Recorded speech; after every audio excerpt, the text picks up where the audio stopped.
నమస్తే. May month 2025 సంబంధించి రాశి ఫలాలు ఎలా ఉన్నాయో మనం చూద్దాం. దానికి ముందు మే మంత్ యొక్క విశేషత మనం చూద్దాం. మే మంత్ మనకి వైశాఖ మాసం చతుర్థితో స్టార్ట్ అవుతుంది. వైశాఖ మాసం అనంగానే మనకి ఇది అత్యంత పుణ్యకరమైన మాసం అని మనం తెలుసుకోవాలి. ఎందుకంటే మనకి ఆహ్, భగవద్గీతలో అన్ని మాసాల్లో అత్యంత ప్రీతికరమైన మాసం ఏది అంటే మనకి వైశాఖ మాసం అని చెప్తారు. ఈ మాసము విష్ణుమూర్తికి అత్యంత ప్రీతికరమైన మాసం. ఈ మాసంలో మనం ఎలాంటి దాన ధర్మాలు చేసినా గానీ, వాటి యొక్క ఫలితము అత్యంతగా ఉన్నతంగా ఉండి, మనకి విష్ణులోకం సిద్ధిస్తుంది అని చెప్పేసి శాస్త్రాలు చెప్తూ ఉంటారు. రకరకాల పూజలు, హోమాలు అవన్నీ కూడా నిశ్చయించబడి ఉన్నాయి. అందులో ముఖ్యంగా ఈజీగా, సింపుల్ అందరుగా చేయగలిగేది ఒకటేమంటే ఉదక దానం అంటారు. ఉదకం అంటే మంచినీళ్ళు. మంచినీళ్ళు గనుక మనం దానం చేస్తే ఆటి యొక్క ఫలితం ఎంతో ఎన్నో రెట్లు ఉన్నతంగా ఉండి, మీలో ఉన్న దోషాలేమన్నా ఉన్నా గానీ పోయేసి విష్ణుత్వం తర్వాత విష్ణువులకు ప్రాప్తి కలిగిస్తూ ఉంటుంది. ఎప్పుడైతే మనం విష్ణుమూర్తికి ప్రీతికరంగా ఉంటామో, విష్ణుమూర్తి దగ్గరే లక్ష్మీదేవి కూడా ఉంటుంది కాబట్టి, అష్టైశ్వర్యాలు సిద్ధించి ఎంతో ఉన్నతంగా ఎదుగుతారు.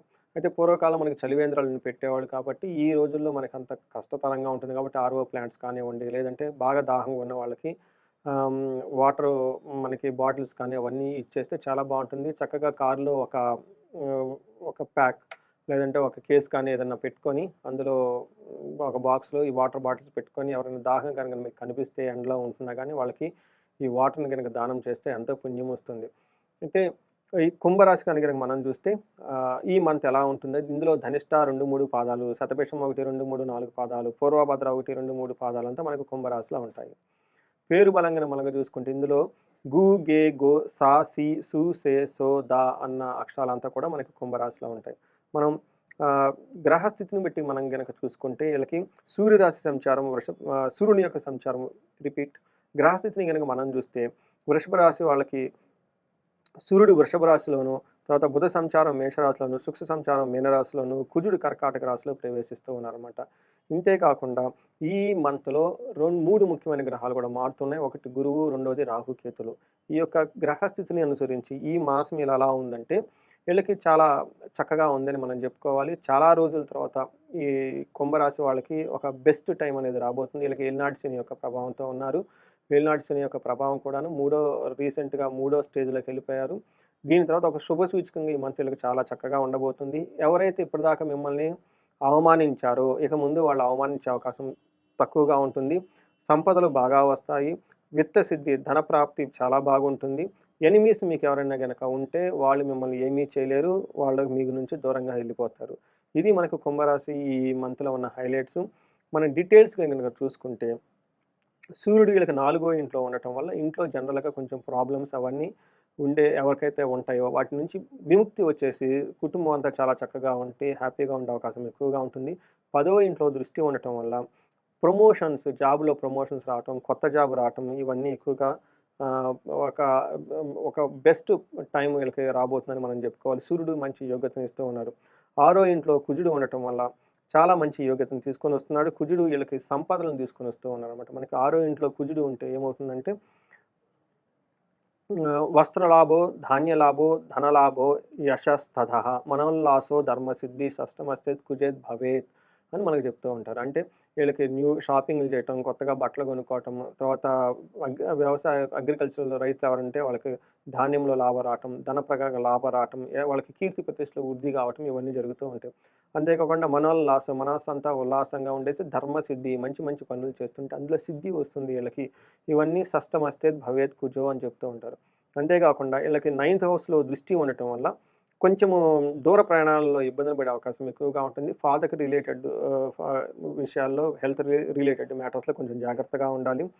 ఫస్ట్ హౌస్‌లో దృష్టి ఉండటం వల్ల కొంచెము ప్రయాణాలు చేసేటప్పుడు శారీరకంగా కొంచెం అలసటకు గురే అవకాశం ఎక్కువగా ఉంది. తర్వాత వీళ్ళకి రెండో ఇంట్లో శుక్రుడు ఉండటం వల్ల విశేషంగా యోగ్యతనిస్తూ ఉంటారు. రెండో ఇంట్లో శుక్రుడు ఉండటం వల్ల కుటుంబ సౌఖ్యం, ఆరోగ్యం, స్త్రీ సల్లాపం, యసత్కరం, దేహ సౌఖ్యం, వస్త్రలాభం, ద్వితీయ స్థానికే భృగు అని మనకి మహర్షులు సంస్కృతంలో చెప్పారు. దీని ప్రకారం కుటుంబ సౌఖ్యం వీళ్ళ కుటుంబం అంతా చాలా సౌఖ్యంగా ఉంటుంది. ఆరోగ్యంగా ఉంటారు. స్త్రీ సల్లాపం అంటే లేడీస్‌తో చక్కగా మాట్లాడి ఈళ్ళకి కావాల్సిన విషయాన్ని కానివ్వండి, తర్వాత వాళ్ళ నుంచి ఏమన్నా సపోర్ట్ గాని చక్కగా తీసుకోవచ్చు.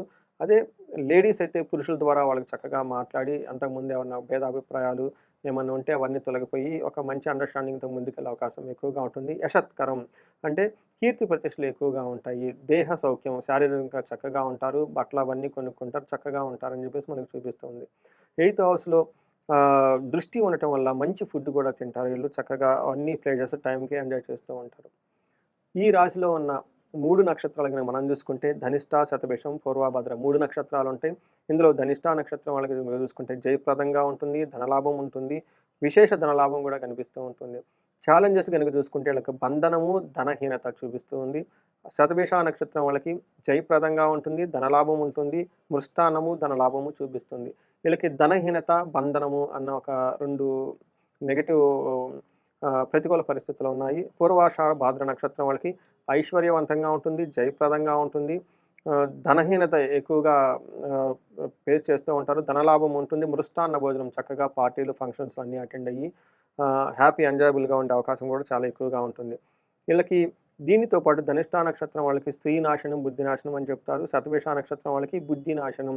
అంటే సరైన డెసిషన్ తీసుకోకుండా రాంగ్ డెసిషన్ తీసుకొని ఇబ్బంది పడే అవకాశం ఎక్కువగా ఉంది. సో, ఈళ్ళకి పరిహారాలు గనక చూసుకుంటే ఈళ్ళకి కుజుడు అన్ని గ్రహాలు చక్కగా ఉన్నాయి.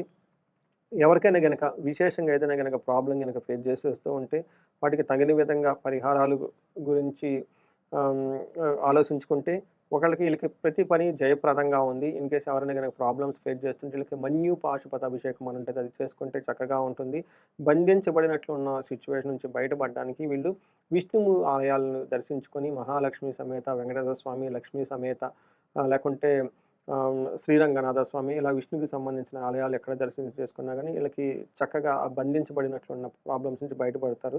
వీళ్ళకి ధనహీనత కూడా ఎక్కువగా చూపిస్తూ ఉంది కాబట్టి ఇది కుజుని వల్ల ఉంది కాబట్టి సుబ్రహ్మణ్యేశ్వర స్వామి ఆరాధన చేసిన సుబ్రహ్మణ్యేశ్వర స్వామి భుజంగాష్టకం భుజంగ స్తోత్రం చదివినా గానీ వీళ్ళకి చాలా చక్కగా ఉన్నతంగమైన స్థితికెళ్తారు.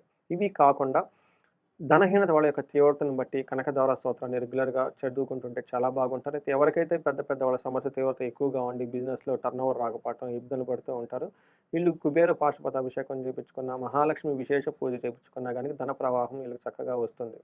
సో, ఇవి కాకుండా ఇంకా వేరే ఏమైనా సమస్యలుంటే వాళ్ళ వ్యక్తిగతంగా గనక సంప్రదించగలిగితే వాళ్ళకి ఆహ్, తగు విధంగా మనకి సలహాలు, పరిహారాలు ఇవ్వటం జరుగుతూ ఉంటుంది.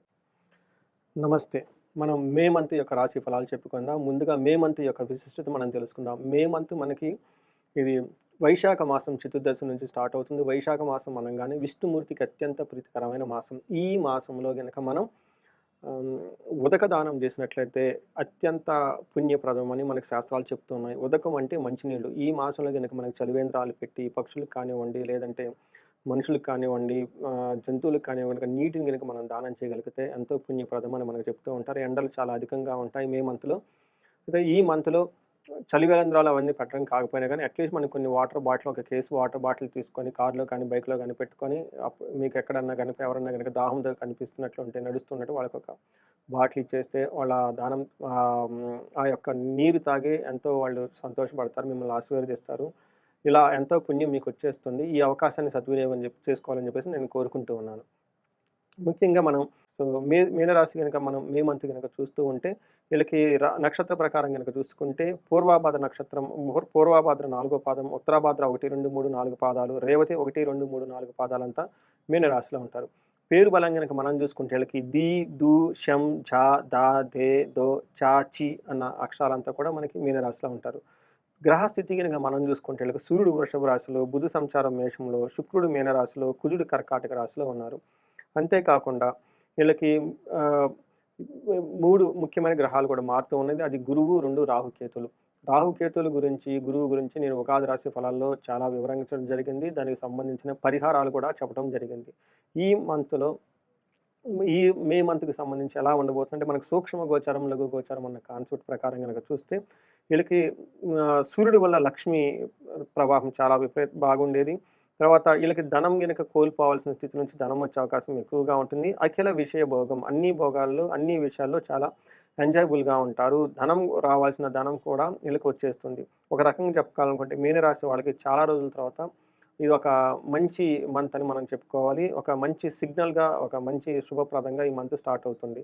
వీళ్ళకి మూడో ఇంట్లో సూర్యుడు ఉండటం వల్ల మే 15 నుంచి వీళ్ళకి నిత్య సంతోషం, బంధుమిత్ర సమాగమః, పుత్రలాభార్థం, ఇష్ట సిద్ధి అని మనకు సంస్కృతంలో చెప్తూ ఉంటారు. ఆరోగ్యం బాగుంటుంది, నిత్యం సంతోషంగా ఉంటారు, బంధుమిత్రులు చక్కగా కలిసి ఉంటారు, అర్ధలాభం వీళ్ళకి ధన ప్రవాహం బాగుంటుంది, పుత్రులతో కూడా సౌఖ్యంగా, సుఖంగా ఉంటారు. అయితే ఫాదర్‌కి సంబంధించిన విషయాలు వీళ్ళు కొంచెం జాగ్రత్తగా ఉండటం ఎంతైనా అవసరం. కుజుడు వీళ్ళకి 5దో ఇంట్లో ఉండటం వల్ల, 8దో ఇండ్లు, 12దో ఇంట్లో చూడటం వల్ల కుజుడు పెట్టే ప్రాబ్లమ్స్ నుంచి అంత అనుభవంలోకి రావు. ఎందుకంటే కుజుడికి విపరీత వేద ఉండటం వల్ల కుజుడు వీళ్ళకి తటస్థంగా, సాధారణంగా ఉండే అవకాశం ఎక్కువగా ఉంటుంది. అయితే కొంచెం విపరీతంగా దగ్గొచ్చే అవకాశం ఎక్కువగా ఉంటుంది. హాస్పిటల్స్‌కి అవన్నీ తిరిగి అతిగా ఖర్చులు పెట్టే అవకాశం ఎక్కువగా ఉంటుంది. అయితే శుక్రుడు వీళ్ళకి విపరీతంగా యోగతనిస్తూ ఉన్నాడు. శుక్రుడు వీళ్ళకి ఫస్ట్ హౌస్‌లో ఉండటం వల్ల అర్ధలాభం, మనకి సంస్కృత మహర్షులు ఏం చెప్తారంటే అర్ధలాభాచ చిత్త సౌఖ్యం పరస్త్రీ సంగమం తథా యత్న కార్యార్థలాభస్యాత్ జన్మకే భృగునందని అని మనకి సంస్కృతంలో చెప్తూ ఉంటారు. దీని ప్రకారం వీళ్ళకి శుక్రుడు ధనలాభాన్ని ఇస్తూ ఉంటారు. మనసులో సౌఖ్యంగా ఉంటారు. పరస్త్రీలతో సుఖపడుట లేదా పురుషులతో సుఖపడుట, చేసే పనుల వల్ల ధనలాభం కలిగే అవకాశం చాలా ఎక్కువగా ఉంటుంది. అయితే ఇప్పటివరకు వీళ్ళు భార్యాభర్తల మధ్య ఎవరైనా గనుక గొడవలుంటే ఈ గొడవలన్నీ సమసిపోయి వాళ్ళ బంధం గట్టిపడే అవకాశం ఎక్కువగా ఉంటుంది. ఇంతే కాకుండా మనకి ఆఫీసులో కానివ్వండి, లేదంటే బయట ఎక్కడైనా కొలీగ్స్ కానీ వాళ్ళలో స్త్రీలైతే పురుషులకి, పురుషులైతే స్త్రీలకి ఏమన్నా అభిప్రాయ భేదాలున్నా గానీ అవన్నీ పోయేసి ఒక మంచి హార్మోనియస్ ఎన్విరాన్మెంట్‌లో చక్కగా వర్క్ వర్క్ చేస్తారని మనం చెప్పుకోవచ్చు. అయితే ఇందులో మనకి నక్షత్ర ప్రకారం గనక మనం చూసుకుంటే వీళ్ళకి పూర్వభద్ర, ఉత్తరభద్ర, రేవతి 3 నక్షత్రాలున్నాయి. మన పూర్వభద్ర నక్షత్రం గనక మనం చూసుకుంటే వీళ్ళకి ఐశ్వర్యవంతంగా ఉంటుంది, జయప్రదంగా ఉంటుంది, ధనలాభం ఉంటుంది. తర్వాత వీళ్ళకి ఛాలెంజెస్ వచ్చేటప్పటికి ధనహీనత, అంటే ధనం వల్ల ఇబ్బందులు పడే అవకాశం ఎక్కువగా ఉంటుంది. బంధించబడినట్లుండే సిట్యుయేషన్స్ కూడా వీళ్ళకి ఎక్కువగా ఉంటుంది. ఉత్తరాభాద్ర నక్షత్రం ప్రకారం చూసుకుంటే వీళ్ళకి ఐశ్వర్యవంతంగా ఉంటుంది, జయప్రదంగా ఉంటుంది, సంపదలు ఉంటాయి, ధనం ప్రాప్తి బాగుంటుంది, మంచి చక్కటి భోజనాలు, విందులు అన్నీ చక్కగా ఆలోచిస్తూ, చక్కగా ఫంక్షన్స్ అన్ని అటెండ్ అవుతూ చక్కగా ఉంటారు. రేవతి నక్షత్రం వాళ్ళు గనక మనం చూస్తే వీళ్ళకి ఐశ్వర్యవంతంగా ఉంటుంది, జయప్రదంగా ఉంటుంది, సంపదలు బాగుంటాయి, ధనలాభము బాగుంటుంది, మృష్టాన్నము చక్కగా ఉంటుంది. సో, ఒక రకంగా చూసుకున్నట్టే మీన రాశి వాళ్ళకి అన్ని విధాలా చాలా చక్కగా ఉండే అవకాశం ఎక్కువగా ఉంటుంది. సో, వీళ్ళకి ఒక పూర్వభాద్ర నక్షత్రం వాళ్ళు నక్షత్రం వాళ్ళకి ఆహ్, వీళ్ళకి కేతు. సో, వీళ్ళకి పరిహారాలు గనక చూసుకుంటే వీళ్ళకి అన్ని విషయాల్లో చక్కగా ఉంది ఈ మంతు. బట్ ఇంకా ఎవరికైనా గనక ఇప్పుడు చెప్పుకోకుండా వేరే గనక ప్రాబ్లమ్స్ ఏమన్నా ఉంటే వీళ్ళు మహాన్యాసపూర్వక ఏకాదశి రుద్రాభిషేకం చేపించుకున్న చాలా బాగుంటుంది. ఎవరికైనా గనక పార్ట్నర్స్ మధ్య గొడవ వచ్చినా లేదంటే బంధువులతో గనక గొడవలు గాని ఏమైనా గనక ఉంటే చండీ పారాయణం, చండీ హోమం చేసుకుంటే చాలా చక్కగా ఉంటుంది. వీళ్ళకి ఐశ్వర్యవంతంగా, జయప్రదంగా, సంపదల ప్రకారం చాలా చక్కగా ఉంది కాబట్టి ఎవరు గనక ధనానికి సంబంధించిన విషయాల్లో బాధపడుతూ ఉంటే వీళ్ళకి కుబేర పాశుపతం చేపించుకున్న, కుబేర పాశుపతంతో పాటు శ్రీ సూక్త సంపుటీకరణతో మహాలక్ష్మి విశేష హోమం చేపించుకున్నా గానీ వీళ్ళకి ఐశ్వర్యవంతంగా చాలా చక్కగా ఉండి ధన ప్రవాహం వచ్చే అవకాశం చాలా ఎక్కువగా ఉంటుంది. ధన్యవాదాలు. నమస్తే.